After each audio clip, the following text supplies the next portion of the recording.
Buenos días a todos. Primero que nada, feliz Día del Médico a todos los que están aquí. Muchas gracias por asistir. El día de hoy veremos el tema de guía de práctica clínica en diarreas. Mi nombre es Grecia Turrubiates, coordinadora de este espacio de educación médica continua. En nombre de la Escuela de Medicina y Ciencias de la Salud del Tecnológico de Monterrey, les doy la más cordial bienvenida a la sesión académica de pediatría del día de hoy. El día de hoy tenemos nuestra cuarta sesión del mes de octubre. Como ya les mencioné, veremos el tema de guía de práctica clínica en diarreas. Y en este momento le cedo la palabra al doctor Enrique Rodríguez, quien nos estará presentando a nuestro ponente del día de hoy. Adelante, doctor. Muy buen día, gracias doctora Grecia Buen día. y pues feliz día del médico a todos los que nos acompañan en esta sesión, a todos nuestros colegas. Como decía la doctora Grecia, es nuestra cuarta sesión del mes de infectología y pues estamos de manteles largos porque vamos a tener el honor de escuchar a nuestro gran amigo y hermano, como le digo yo, a Ismael Herrera Benavente. Ismael Herrera pues es conocido por todos ustedes. Él es director de la Facultad de Medicina de la Universidad Autónoma de San Luis Potosí. Ismael es graduado en infectología pediátrica en el Instituto Nacional de Pediatría. También hizo posteriormente un fellow en enfermedades infecciosas en la Universidad de Texas en Houston y tiene muchísimas publicaciones y es autor del libro Síndrome diarreico infeccioso. Y pues siempre se ha destacado por su calidad académica, tan es así que está de director de una de las más prestigiadas universidades de México, que es en San Luis Potosí. Y pues muy conocedor del tema, obviamente. Y te damos la bienvenida, Ismael. Gracias por aceptar esta invitación y adelante te dejamos micrófono. Muchísimas gracias, Enrique. Muy buenos días a todas y a todos. Yo me uno a las felicitaciones que han dado por este Día del Médico. Creo que es un día que tenemos que festejar y tenemos que estar felices por este Día del Médico.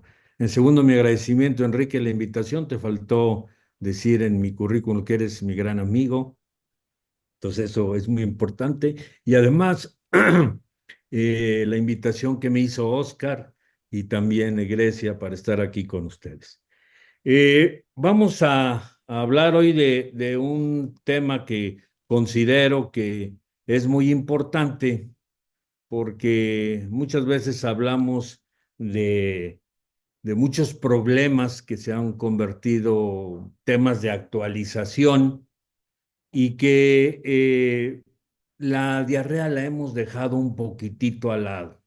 Y creo que los pediatras diariamente dicen que los pediatras vemos mocos y diarreas, pues tenemos que manejarlos adecuadamente y creo que la diarrea ha avanzado mucho los conocimientos y quiero en esta breve sesión me quiero enfocar a ciertos datos principales sobre el manejo de la diarrea aguda, principalmente enfocado a las guías de práctica clínica.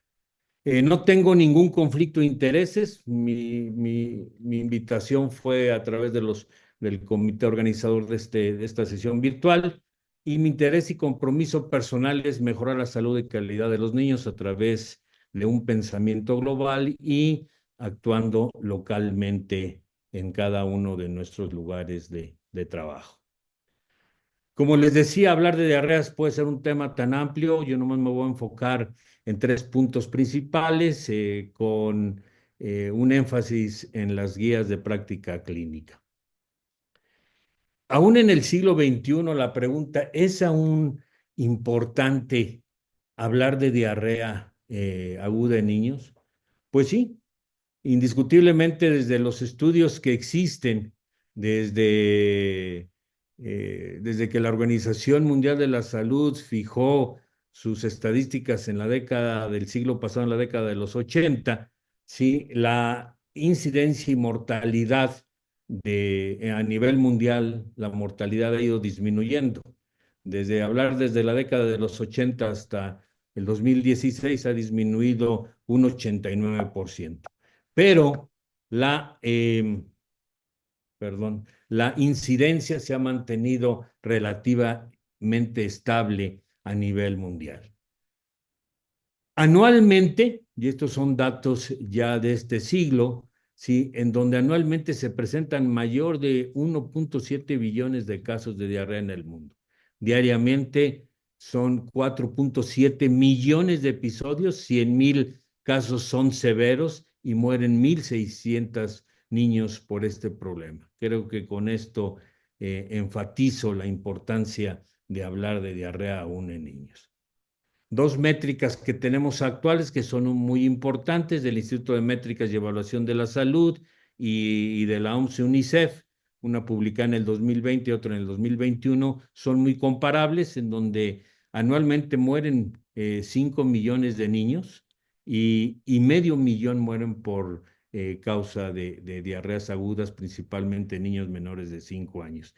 Sí ha habido una reducción de la mortalidad de 2010-2019 en un 60%, muy comparable, 61 en dice la Organización Mundial de la Salud y UNICEF, muy comparables estas dos métricas y nos ponen al alba de cuidar esos problemas. Hace ya 6 años hicimos un artículo del impacto de las enfermedades diarreicas en Latinoamérica y observamos que hay una gran heterogeneidad de mortalidad y de incidencia de las enfermedades diarreicas a nivel de Sudamérica. Y si ustedes vemos México, después de Brasil, es el que mayor tasa tiene de episodios por 100,000 habitantes. Nuestra mortalidad en los últimos 10 años también ha disminuido cerca de un 60%, gracias al gran descubrimiento del siglo pasado, la hidratación oral y algunos otros programas que inició la Secretaría de Salud que han impactado favorablemente en la disminución de los procesos diarreicos. Indiscutiblemente que la diarrea aguda en niños es un problema global y que tiene repercusiones que van desde la desnutrición, retardo en el crecimiento y aquellos niños que han tenido un cuadro severo, tiene 8.5 mayor probabilidad de morir, ¿sí? En un segundo cuadro. Y eso principalmente en países de bajos y en algunos de medianos ingresos, de acuerdo a la clasificación de la OCDE. ¿Cuáles son los agentes virales actuales que predominan como causantes de diarrea aguda y que están asociados a muerte? Pues el principal, aunque desde el 2006 contamos con 2 vacunas, ahorita ya hay 6 vacunas en la actualidad a través del mundo, pero desde el 2006 en México contamos con 2 vacunas. El rotavirus sigue siendo el agente principal. Tenemos otros 4 agentes virales, que es el adenovirus, norovirus, sapovirus y astrovirus, que juegan un papel más importante, pero en aquellos lugares en donde se ha introducido las vacunas de rotavirus, sí, norovirus está incrementando su prevalencia en ciertas regiones. ¿Cuál es la bacteria más frecuente? Sí, de diarrea, pues es Shigella. Y Shigella tiene ciertas características que comentaré más adelante que es importante. También la Escherichia coli enterotoxigénica, Campylobacter y Salmonella, pero vean las frecuencias con que se presentan y a dónde nos tenemos que enfocar en cuestión de los tratamientos. Los parásitos, ¿sí? Cryptosporidium, hay veces que no lo tenemos en mente y es uno de los agentes más frecuentes. ¿Dónde está Giardia? ¿Dónde está entamoeba histolítica? Más adelante comentaré sobre estos parásitos. Existen otros que son de predominancia en ciertas regiones o áreas geográficas que predominan, pero no a nivel mundial y menos aún con la muerte. Un artículo recién publicado en este año, sí, recientemente publicado, también la mortalidad ha disminuido a través desde el 2000 hasta el 2021, sí, de acuerdo a todos los agentes. Yo creo que todas las medidas a donde se va ha disminuido la mortalidad, pero hay que recordar que la incidencia sigue muy alta. Hay 3 estudios que quiero comentarle que ha puesto actualmente a la investigación como prioridad en diarreas en niños. hay un estudio que se llama GEMS, ¿sí? En donde incluyó a 9,439 niños menores de 5 años con diarrea moderada severa. Esto incluyó niños asiáticos y niños africanos, ¿sí? Y encontró que los 4 agentes principales productores de diarrea eran de los moderados a severos. Era rotavirus, Cryptosporidium shigella y Escherichia coli, productor de toxina termoestable. Estos agentes, de acuerdo a los meses, de 0 a 11 meses se presentaba rotavirus y Cryptosporidium, de 12 a 23 rotavirus y Shigella, y de 24 a 60 meses Shigella y rotavirus. Vean, rotavirus está en los 3 grupos de edad, hasta los 5 años. Cryptosporidium, que se nos olvida en el primer año de vida, hay que contemplarlo, ¿sí? Y Shigella, de los 12 a los 5 años, es un agente que tenemos que pensar en ello por ciertas situaciones que comentaré más adelante. Este mismo estudio, 3 años después, esto fue la identificación de estos agentes por técnicas convencionales, empiezan a utilizar la biología molecular y se dan cuenta que identifican otros 2 agentes, Campylobacter y adenovirus, ¿sí? Que con técnicas convencionales no se habían identificado, pero al incluir biología molecular en las mismas muestras, se identifican estos 2 agentes. Esto llevó que en el estudio ya publicado 3 años después, que el principal agente identificado sí fue rotavirus, pero de los casos severos está Shigella, Vibrio colérico, que predomina en ciertas regiones o es endémico en ciertas regiones, no en México, y el adenovirus 40 y 41, que aquí en México es menor del 5% en la frecuencia. En algunos estudios que hemos hecho aquí en San Luis Potosí lo hemos encontrado en 2% de los casos de diarrea, pero también se presentan en personas o en niños asintomáticos. Entonces, eso hay que tomarlo en cuenta. Y una cosa que nos viene a cambiar es que el 72% de los niños que no tenían diarrea portan 1 o 2 patógenos. ¿Qué hacen esos 2 patógenos en esos niños? Y el 31% de los pacientes control sin diarrea portaban más de 2 patógenos. ¿Qué hacían esos 2 patógenos ahí? Hay una carga enteropatogénica de los niños desde los primeros meses de vida, o son portadores, o están dando una infección asintomática. Eso es lo que nos empieza a pensar en otras cuestiones. Este es otro estudio que también de la misma época, reportado en el 2013 también, igual que el primer estudio del GEMS, en donde se estudia un año a una corte de recién nacidos. ¿Sí? Y en las muestras diarreicas de esos niños que van presentando en el primer año de vida, encuentran 5,6 patógenos a través de biología molecular. Y en los niños sin diarrea, 4,3. Y esa carga enteropatogénica está desde el primer mes de vida. ¿Qué habla de esa carga enteropatogénica desde el primer mes de vida? ¿Qué hacen esos enteropatógenos? Entonces, ¿qué efecto están teniendo en el futuro en esos niños que lo tienen? Se está hablando ya de un patobioma, ¿sí? Existe un patobioma, así como el microbioma, existe un patobioma. ¿Y qué hace ese patobioma? El tercer estudio y el último que me refiero, que también dejó, es el estudio Mallet. Ese estudio estudió 7,318 episodios de diarrea con 24,000 aproximadamente controles. ¿Sí? Este fue de 0 a 24 meses, niños de 0 a 24 meses, y aquí se incluyó niños americanos. Y vean, en el primer año de vida, de seguimiento de estos niños, se encontraron 22 enteropatógenos y en el segundo año 25. Hay una carga importante enteropatogénica. Pero portaban un patógeno en episodios diarreicos el 76%, casi el 77%, y el 65% en sin diarrea. tenían un patógeno, pero dos o más patógenos, y unos tuvieron hasta 6 patógenos, sí, en procesos diarreicos, 41% y en 29, casi el 30% en controles y diarrea. La biología molecular nos ha puesto también a pensar qué hacen tantos agentes identificados en un proceso diarreico.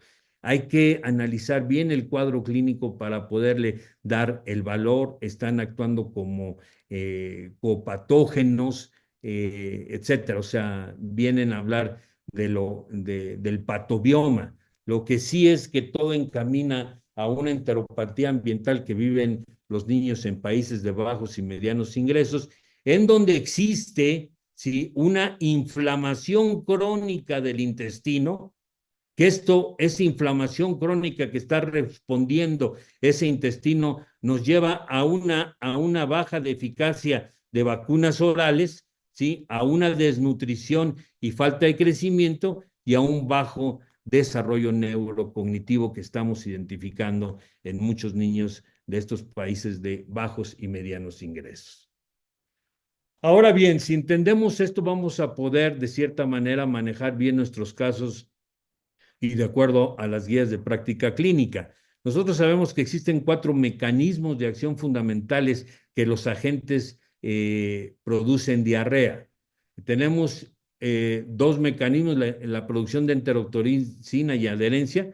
Las enterotoxinas, principalmente las Escherichia coli enterotoxigénicas o Vibrio colérico, y la adherencia, que son todos los virus, principalmente el rotavirus y Giardia lamblia. En eso están asociados, principalmente van a producir un patrón clínico que se conoce como diarrea aguda líquida, diarrea acuosa, ¿sí? Que si yo tengo 10 niños con diarrea, 9 van a presentar estos cuadros, y que muchas de las veces el tratamiento se basa totalmente en una hidratación oral y en una alimentación adecuada. Estos cuadros duran de 3 a 6 días aproximadamente. Después tenemos otros 2 mecanismos, que es a través de citotoxina invasión, que Shigella está implicado. Hay ciertos agentes que pueden tener 2 mecanismos productores de diarrea, como Shigella, pero también Campylobacter también puede producir una enterotoxina, que también puede tener diarrea aguda líquida, pero también produce una citotoxina, ¿sí? O invasión, que también es Shigella o Salmonella. Estos son ejemplos que puede producir, y esto principalmente se va a producir en una diarrea con sangre. Entonces, un niño de cada 10 van a tener este cuadro. Cuando tenemos un proceso que se inicia en forma aguda y dura mayor de 14 días, eso es a lo que le llamamos una diarrea persistente, ¿sí? La OMS está diciendo que si dura entre 7 y 13 días le llaman diarrea prolongada. Esos son ya conceptos y empiezan a ser más complicados. Pero yo quiero que nos quedemos con estos 3 conceptos, y para esta plática voy a hablar solamente de diarrea líquida y con sangre. Ahora bien, ¿por qué es importante hablar de guías de práctica clínica de diarrea aguda? ¿Por qué? Porque existe muchísima preocupación de muchísimas instituciones de manejos inapropiados, porque muchas de las veces prolongan la enfermedad, los hace persistentes y los lleva hasta cuadros crónicos, aumentan muchísimo los costos o inclusive se complican. Entonces, muchas instituciones de salud han elaborado de guías de práctica clínica. La primera guía de práctica clínica fue hecha por la Organización Mundial de la Salud en 1985, que ha tenido actualizaciones, ¿sí? Planteando ciertas estrategias que veremos en la siguiente diapositiva, y que eso han servido de apoyo para las nuevas guías de práctica clínica. Estas organizaciones han planteado estas guías para disminuir la variabilidad no justificada de la práctica y mejorar la efectividad y seguridad de las decisiones. Desgraciadamente, yo hice un trabajo desde 1900 hasta la fecha. He analizado 118 guías de práctica clínica en diarreas, ¿sí?, a nivel mundial, y de veras tienen una gran variabilidad de calidad, con recomendaciones diferentes y constantes y muy heterogéneas. Estas son las estrategias terapéuticas y preventivas que plantea la OMS. Estos 6 puntos o estas 6 puntos estrategias han disminuido, ¿sí?, la morbimortalidad por diarrea aguda, principalmente en niños que viven en países de bajos y medianos ingresos.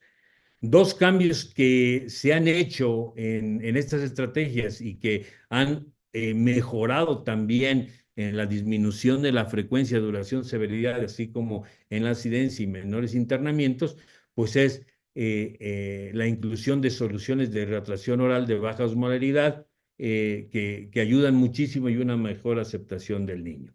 Y la suplementación del zinc, que hablaré un poquitito más adelante de ello. Además, sí, la administración selectiva de antibióticos. Yo cuando hice pediatría siempre era un gran pecado, sí, que un médico pediatra recetara un antibiótico en diarreas. Todas las diarreas se trataban con líquidos y todo con alimentación, pero nunca se pensaba en el uso de antibióticos y creo que el concepto ha cambiado.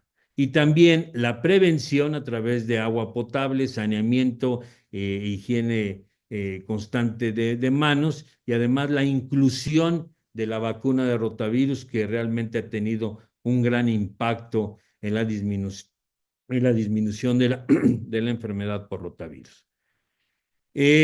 Las principales guías clínicas basadas en evidencia se han hecho en 5 o en 6 lugares, contando México, Europa, Reino Unido, Estados Unidos, Australia, México y la latinoamericana, que proporcionan directrices estándares, vamos a decir en forma general, pero muchas de las veces existen algunas confusiones a la hora de dar una recomendación. El cumplimiento de las guías de práctica clínica están muy lejos de ser una realidad en la práctica. ¿Por qué? Porque a veces que el médico no confía en las guías, se deja llevar mucho por su experiencia. Y yo les digo que muchas veces nos tardamos en cómo dar las soluciones orales, se les explicamos a las mamás después llegan a la casa, está la abuelita y dice, ¿qué te dijo el pediatra? No, pues que le diera así. No, no, no, no, mira, yo te di a ti Atol y con eso estás aquí y ya de nada sirvió la aplicación de las guías de práctica clínica. Entonces, y también una de las razones fundamentales es que las guías, hay veces que falta de evidencia y consistencia a sus recomendaciones. Entonces, eso hace también mayores dudas y confusiones. En México, las principales guías que se utilizan, y es de las que me voy a referir, no voy a hablar ahora de todas las guías y las grandes diferencias que hay entre las guías, son dos. Esta es la famosa guía la Ibero latinoamericana, que se conoce como GILA, que fue en el 2014. Después tuvimos la guía de práctica clínica de la Secretaría de Salud y que lo siguen toda la Secretaría de Salud, IMSS, ISSSTE, etcétera, y que fue en el 2008, fue una de las primeras y se actualizó esta en 2018.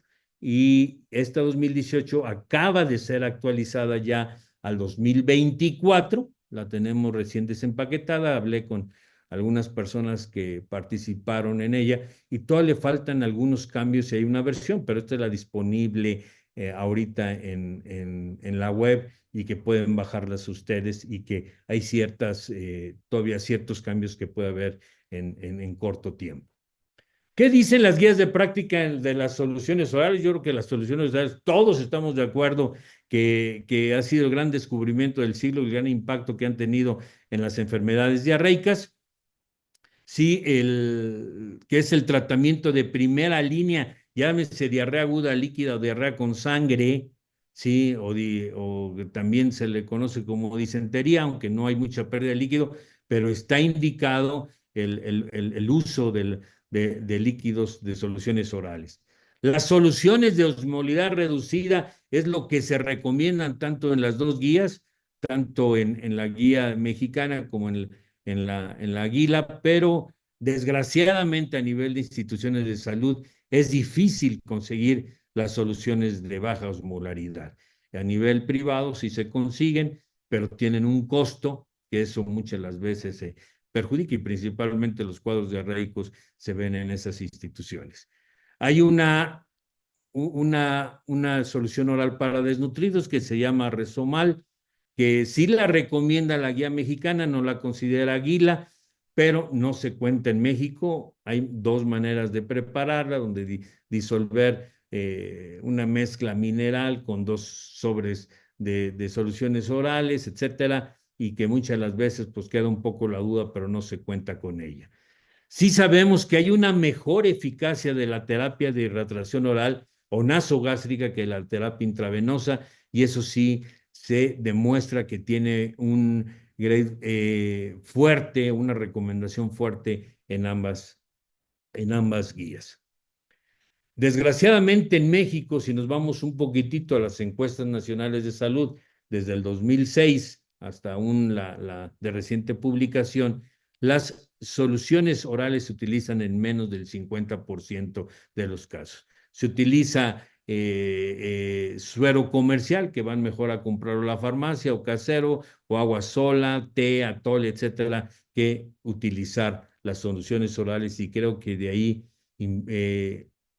nosotros debemos intervenir en nuestros pacientes para que mejore el uso del suero oral que tanta ayuda y tanta disminución del cuadro diarreico puede ser benéfico para el niño. Siempre tenemos pensado que el uso de una fórmula sin lactosa puede ayudar durante el proceso agudo. En Guila debe considerarse como una posibilidad en el manejo, no lo da como una recomendación, sino a consideración del médico, pero la nueva actualización que tenemos, la mexicana, lo recomienda, pero sabiendo que tiene un grade bajo, ¿sí? O una recomendación baja. Lactancia materna, que eso lo debemos continuar después de hidratar al niño 4 a 6 horas después, se recomienda en el GIL y también se recomienda en la guía mexicana. La alimentación posterior a la hidratación, pues eso lo debemos continuar. Me acuerdo que cuando yo estudiaba también pediatría, era dejar de 12 a 24 horas en ayuno al niño, más que con puros líquidos, pero cuando se reiniciaba la alimentación teníamos muchas las veces despeñes diarreicos. El uso de zinc, nosotros, si hablo yo antes del 2020, decíamos que los niños mexicanos no tenían deficiencia de zinc, pero en el 2021 un artículo publicado por el Instituto Nacional de Salud Pública estudiaron a niños para ver el zinc, y sí encontraron déficit en muchas regiones geográficas del país. Debemos incluirlo, desgraciadamente no lo tenemos fácilmente a la mano. Hay soluciones ya comerciales que se compran en farmacia y que ya contiene el zinc incluido. Entonces, pero debemos considerarlo como también la recomendación dicen las guías. Ahora bien, desde el 1980 ha habido un boom de la industria farmacéutica de medicamentos activos contra la diarrea, principalmente contra la disminución en la frecuencia y aumento en la consistencia. Los primeros estudios que se hicieron farmacéuticos pues incluía hasta la dexametasona como un proceso antiinflamatorio, y hemos visto pasar por nuestra vida como pediatras pues muchísimos medicamentos, ¿sí? Y la realidad de las cosas es que estos medicamentos sí tienen eficacia, tienen una eficacia muy variable basada en evidencia. Y realmente a veces que vemos ciertos efectos colaterales como la loperamida. Los cuatro opciones terapéuticas que se mencionan en estas dos guías de práctica clínica es el uso de antiemético. Antes se utilizaban los que ya conocíamos normalmente, pero el ondansetron, un antiemético utilizado principalmente en pacientes que recibían quimioterapia, después se ha hecho de utilización un poco más amplia y se ha visto que se asocia con menores posibilidades de fallas de terapia de la hidratación oral con una sola dosis inicial, ¿sí? Dependiendo del peso, de 8 a 15, 2 miligramos, de 15 a 30, 4 miligramos y mayor de 30 kilos, 16 miligramos, de 8 miligramos, perdón. Entonces, 2, 4 y 8 miligramos. Entonces, yo creo que las dos guías lo recomiendan y es posible utilizarlo. De los medicamentos antisecretores, el racecatrotilo es como tratamiento coadyuvante, los dos también lo recomiendan, pero con una recomendación debajo. Los probióticos que se han convertido en la gran panacea en muchas enfermedades, ya hay psicobióticos y en enfermedades psiquiátricas que se están utilizando. Creo que eso se ha abusado mucho. Sabemos que los probióticos es de lo más difícil conocer la farmacocinética y la farmacodinamia. Entonces, hablaré un poquitito más adelante de ellos y hay cosas interesantes. Y no se recomienda porque en algunos países utilizan la vitamina A y se ha visto que en ciertos casos y entre pacientes deshidratados, sabemos que uno de los efectos colaterales es el pseudotumor cerebri que da la vitamina A, que eso puede durar 72 horas, pero podemos tener ese efecto colateral. Los probióticos tienen una gran heterogeneidad en los estudios.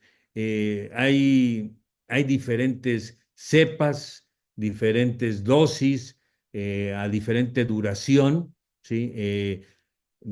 Cómo se utilizan, hay que ver si son de etiología bacteriana, viral. La respuesta es diferente, viendo si también en etiologías mixtas o en ciertos patógenos entéricos. Las poblaciones de estudio donde se han hecho los estudios pues son variables, ¿sí? Eso también, la variabilidad es importante y además la ubicación geográfica. Entonces, todo esto no ha dejado situar bien a los probióticos. Conocemos bien que es un prebiótico y que al unirse con un probiótico vamos a utilizar un simbiótico y entonces nos empiezan a manejar que los prebióticos también pueden servir o mejor como simbióticos y todavía no están bien situados el lugar que deben ocupar en diarrea cuando ya nos están hablando de los parabióticos y ya nos están hablando de los posbióticos. Entonces, esto ha hecho que se esté creando una situación de muchísima confusión en el manejo de estos probióticos, simbióticos o prebióticos, etcétera. Este estudio se los quise traer porque me parece muy interesante, en donde el doctor Valdevinos, perdón, lanza 2.560 encuestas electrónicas con el objetivo de evaluar el uso y prescripción de los probióticos por gastroenterólogos y nutriólogos. Entonces, estas 2.590, 1.042 encuestas se las envía a gastroenterólogos que pertenecen a la Asociación Mexicana de Gastroenterología, a 220 a la Asociación Mexicana de Nutriólogos y a otros químicos que participan con ellos, 1.328. Fueron respondidas solamente 34% de estas encuestas electrónicas, o sea, 997, y los gastroenterólogos lo consideraron que eran agentes terapéuticos. En cambio, los nutriólogos dicen que eran muy importantes en la salud humana. Ellos no lo vieron como agentes terapéuticos. Ellos, tanto gastroenterólogos como nutriólogos, conocen el concepto de probiótico de acuerdo a la definición de la FAO. Lo recomiendan y dicen que son altamente seguros. Ahorita se habla de cierto grado de inseguridad de los probióticos, están hablando que transfieren cierto grado de resistencia por genes de transferencia, están hablando de cambios importantes en la microbiota que está favoreciendo sobrecrecimientos bacterianos y síndromes de malas, etcétera. pero empiezan a aparecer los artículos ya de esto. Pero lo más importante es que tanto los nutriólogos como los gastroenterólogos desconocen qué están recetando. Si tienen una cepa, si tienen dos cepas, cómo se da, lo dejan la respuesta de ese 34%, o sea, existía un desconocimiento de lo que estaban recetando. Yo creo que los pediatras, lo más importante que vemos que vamos a recetar a un niño, siempre conocemos bien lo que vamos a recetar a las dosis recomendadas de lo que de lo que está probado. Eso es lo que sí tiene muchísimo el pediatra cuando maneja medicamentos en niños. Este es un cuadro que yo hice sobre los metaanálisis y revisiones sistemáticas de probióticos más grandes y más serias. Estos son 6 estudios en donde son principalmente estudios hechos en niños. Algunos no se dispone en qué poblaciones se hicieron, algunos son de cepas múltiples, otros son únicos, pero miren, lo más importante que quiero traducirles es que 3 de ellos, sí, vamos a decir, los más antiguos dicen que sí disminuyen la diarrea, pero quiero decirles que disminuyen la diarrea solamente aproximadamente en 24 horas, no más, ¿sí? Hay estos metaanálisis y revisiones sistemáticas nomás concluyeron que disminuye la duración de la diarrea y en uno más o menos 25 horas. Es lo que ganamos al recetar los probióticos.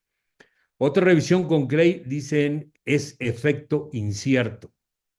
El de las guías de la Asociación Americana de Gastroenterología tiene muchas dudas de la eficacia de los probióticos y otro, y el más reciente, sin impacto clínico suficiente. Entonces tenemos que tener en cuenta esto de lo que está saliendo.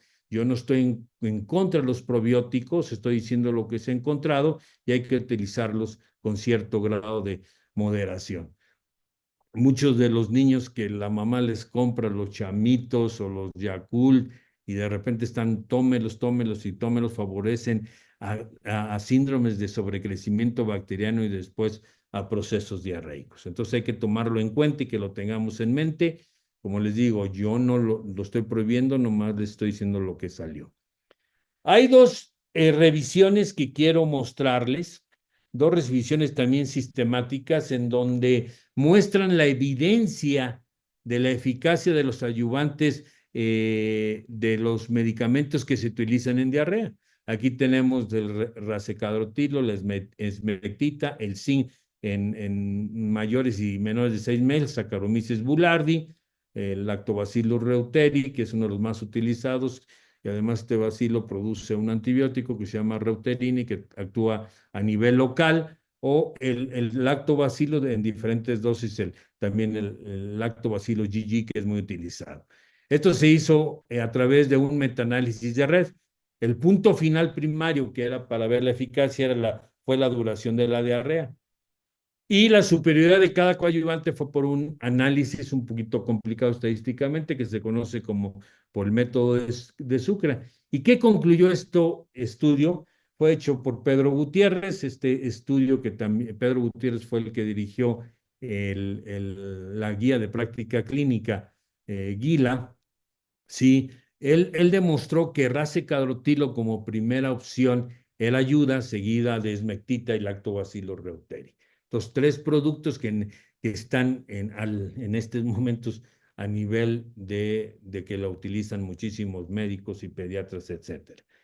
Pero otro estudio hecho por Flores y Vaz, médico colombiano, que hizo el mismo estudio, fíjense, con los mismos artículos, publicados nada más algunos 3 años después del primero, y fíjense que utilizando, utilizó el método de Sucre, etcétera, la evidencia que él muestra que es de moderada a alta es el Saccharomyces boulardii combinado con zinc o la esmectita con zinc. Y como intervenciones individuales, los simbióticos, que no habían aparecido ni en las guías ni nada de nada, el zinc solo y la loperamida, pero que sabemos que está proscrita en niños. Vean ustedes cómo hasta los diferentes estudios ¿sí? Con los mismos artículos, a través del mismo método de Sucra, con el metaanálisis en red, tienen resultados diferentes. Entonces, todo está valorado como veamos o como analicemos el producto que estamos dándole a nuestros niños. El uso de antibióticos, ¿sí? Los dos lo ponen como en casos seleccionados.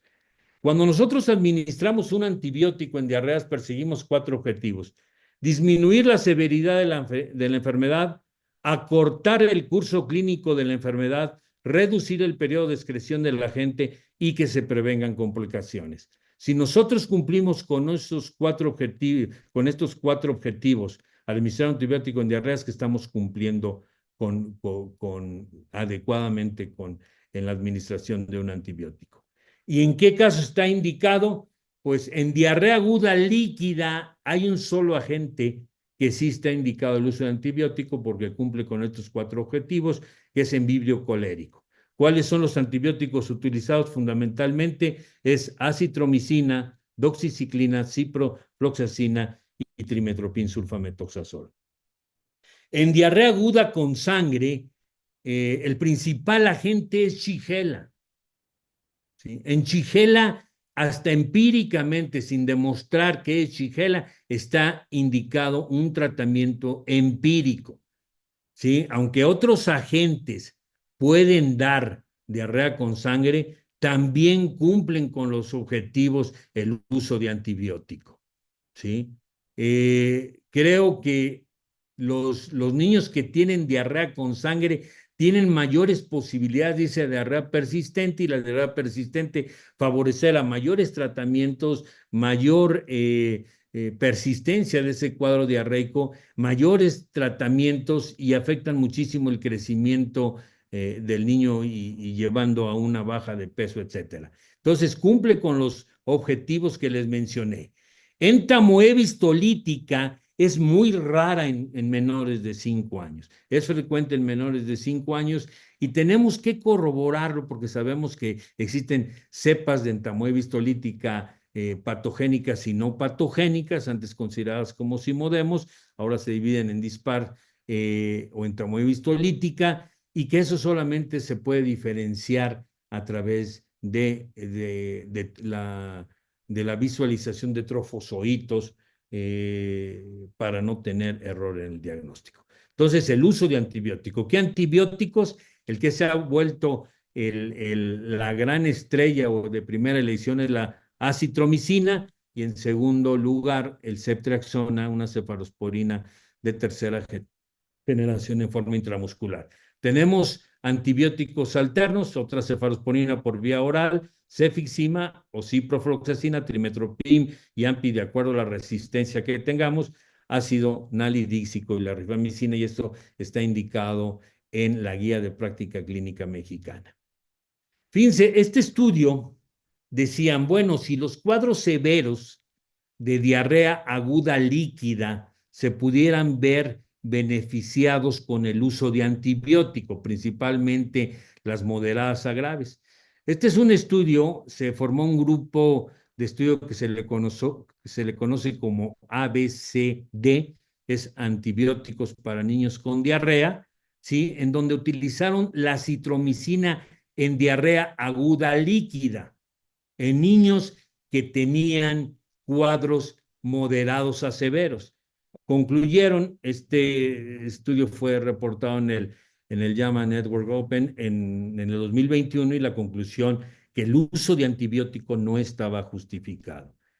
Pero este año se hace un reanálisis de ese mismo estudio, ¿sí? También se mete biología molecular a través de la identificación de agentes de los casos moderados o severos, y demuestran que de los 1,622 niños, el 28% tenían diarrea bacteriana, y en aquellos que presentaron desnutrición aguda o cuadros muy prolongados y aumentados en frecuencia, ¿sí? Además, como cuadros de diarrea moderada severa, estaba indicado el uso de antibiótico y que podría beneficiarse con el uso de atromicina. Entonces, vean cómo están tratando de encaminar que en todos los cuadros de diarrea con sangre que utilizar antibiótico, pero en los cuadros de diarrea aguda líquida, que sean que se consideren moderados a severos, podría tener beneficio el uso de acitromicina a las dosis que ustedes conocen.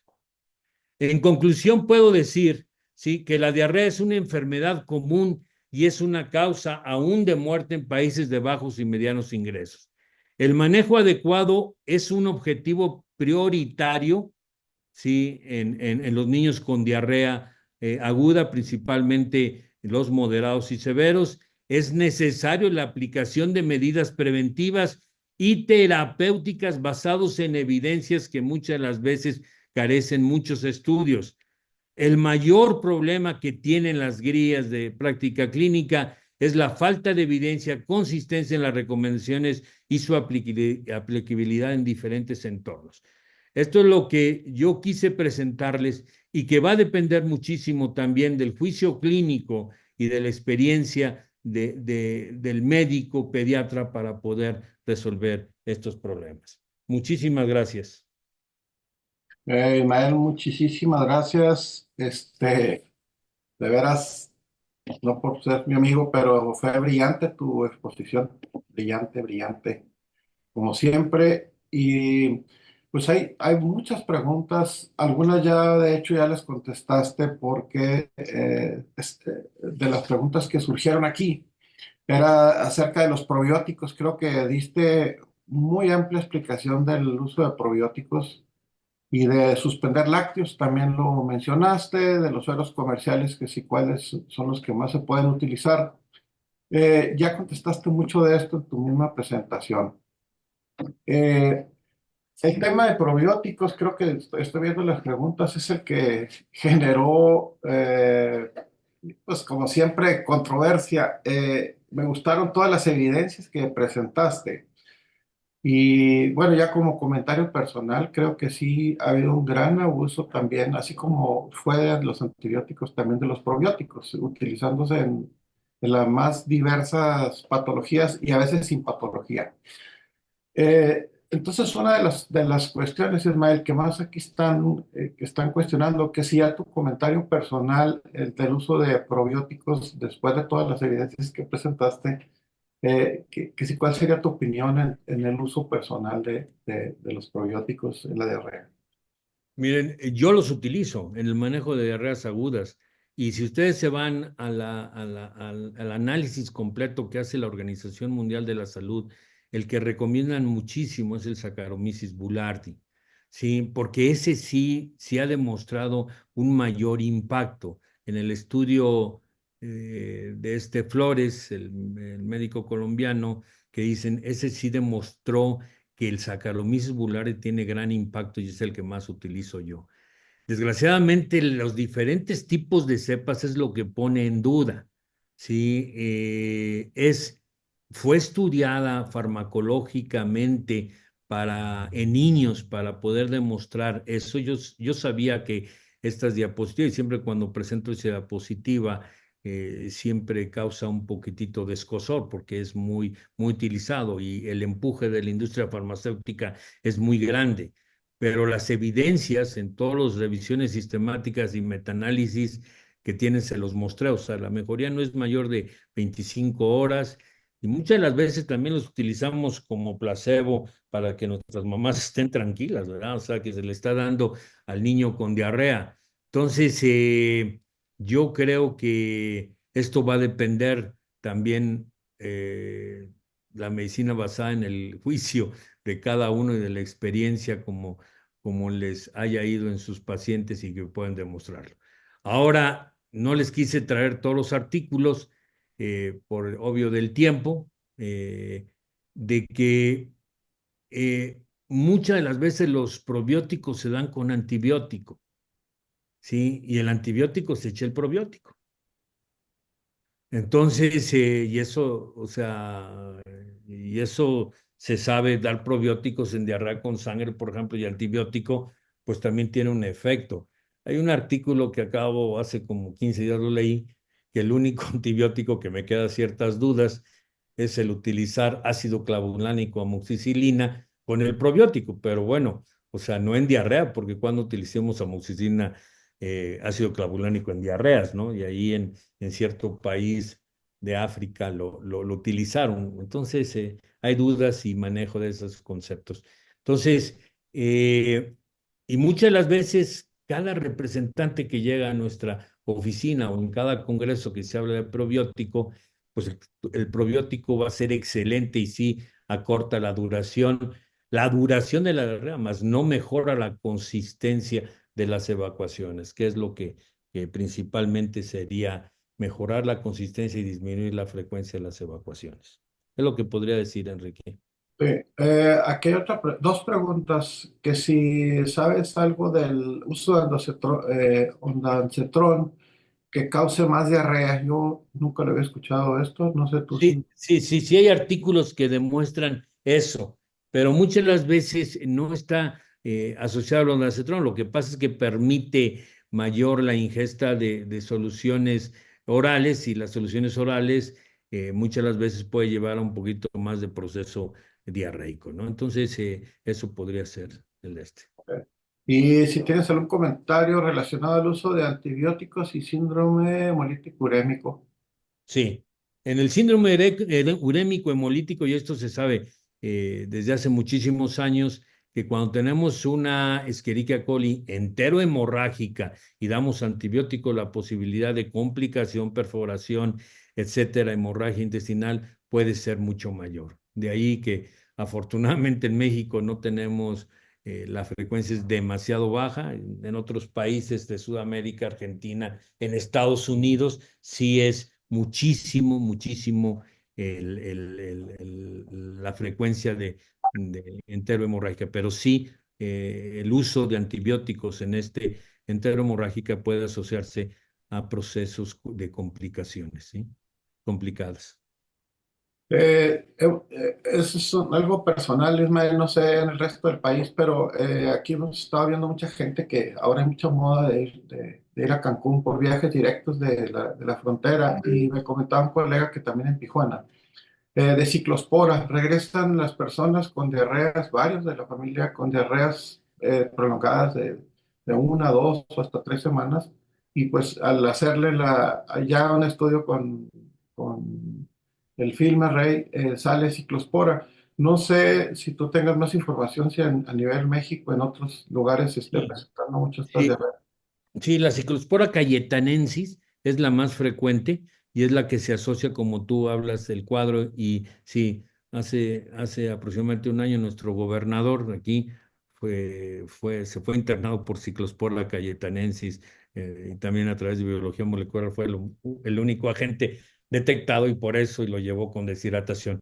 Pero en ciertas regiones pudiera ser, por ejemplo, sí, gente que de ciclospora sí está asociado con ciertos manejo de alimentos marinos que pudieran contaminarse con ciclospora y pues, tener los cuadros diarreicos. Sí, yo tuve una familia en particular, identificando que todos tuvieron, después de haber ido a Mazatlán, dos hijos, papá y mamá, tuvieron diarrea por Ciclospora cayetanensis, y es común verlo de esa manera, Enrique, sí.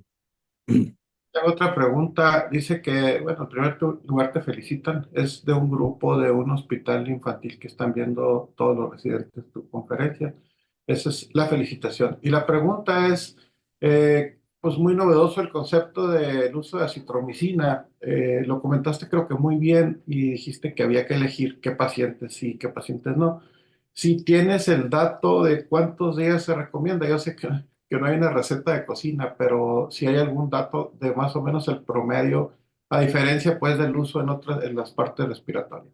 Sí, en términos generales, porque hay diferentes dosis, pero es de 10 miligramos kilo día por 3 dosis, Ujú. lo normal que se utiliza. Hay otros que dicen 20 miligramos kilo día en una toma, pero en ciertos gérmenes en particular. Pero vamos a quedarnos con 10 miligramos kilo día por 3 días, ¿sí? Y tengo una última pregunta también muy interesante. Si si sabes de algo de resistencias de Shigella a citromicina, si hay algún reporte o todavía la sensibilidad es buena. Mexicano no hay, sí, pero a nivel mundial sí hay. Se reporta entre el 8 al 10%, pero es la que menor tiene de resistencia a gérmenes entéricos. Si hablamos de trimetoprim, sulfamethoxazol, por ejemplo, la chiquela, estamos hablando del 80%, ampicilina 70%, entonces la posibilidad de fracaso terapéutico es muy grande o de recaída es muy grande. Entonces, sí hay acitromicina, pero todavía es bajo y podemos tener tranquilidad que la respuesta va a ser adecuada. Muy bien. Última pregunta, Ismael. Me acaba de llegar. Dice que pues, en México hay una heterogeneidad en la alimentación, que si hay alguna recomendación en la restricción de alimentos. Creo que sí, sí lo comentaste bien eso. Sí. Sí, o sea, el manejo, yo creo que hay que adaptarlo a la edad del niño, de lo que está tomando, evitar alimentos, muchas de las veces no nos podemos poner como una dieta así de por nutriólogo, así, de evitar alimentos que sean laxantes, ¿sí? Y adaptarnos a la dieta familiar de los niños que sí. Yo es que le puedo dar frijolitos, sí, dale frijolitos, o sea. A veces que el niño es el que va marcando la pauta de lo que quiere y de lo que se le antoja, ¿no? Entonces, irlo marcando poco a poco, ¿sí? Eso es. Muy bien, pues mira, se nos terminó el tiempo, lamentablemente, y una de las características de estas sesiones es que han sido muy exactos los tiempos. De veras, lo repito, brillante tu presentación, creo que aprendimos todos, y te agradezco mucho, Ismael, y agradezco mucho a Tech Salud, pues que nos haya permitido coordinar este mes. Todavía nos queda por ahí el poco próxima semana. Gracias, y doctora Grecia, te dejo micrófonos. Oscar, gracias. Muchas gracias a los dos. Gracias, doctor Ismael, por tan increíble clase y doctor Enrique, pues por coordinar este mes de infectología pediátrica. Como ya mencionó el doctor, nos vemos la próxima semana con nuestra última plática del mes de octubre, que se tratará de neumococo y vacunas. Muchas gracias a todos y que tengan buen día. Muchas gracias, doctores. Y feliz Buenos día otra días. vez. Sí, un Gracias, abrazo, muchas gracias. felicidades. Un abrazo a todos. Feliz día.